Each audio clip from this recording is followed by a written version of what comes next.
কাজিৰঙাত এদিন এয়া ছেকেণ্ড পাৰ্ট। সকলোৱে মিলিজুলি ব্ৰেকফাষ্ট কৰি ল'লোঁ আৰু তাৰ পাছত মই কাটি আছোঁ পিঁয়াজ, জলকীয়া, আদা আৰু এয়া বইল বুটো খাই ল'লোঁ।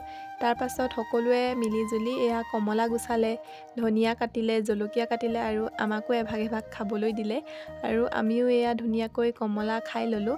তাৰ পাছতে ইটোৰ পাছত সিটো কৰি খাই এইবাৰ খাইছোঁ আপেল বগৰী আৰু খাই মেলি হোৱাৰ পাছত এইবাৰ বজাৰ সমাৰ চাবলৈ ওলাই আহিলোঁ আৰু ইয়াৰ পৰা মাহীহঁতে ঢেৰ কিবাকিবি বস্তু কিনিলে আৰু এইবাৰ আকৌ ওলাই আহিলোঁ ঠাইখন চাবলৈ বুলি।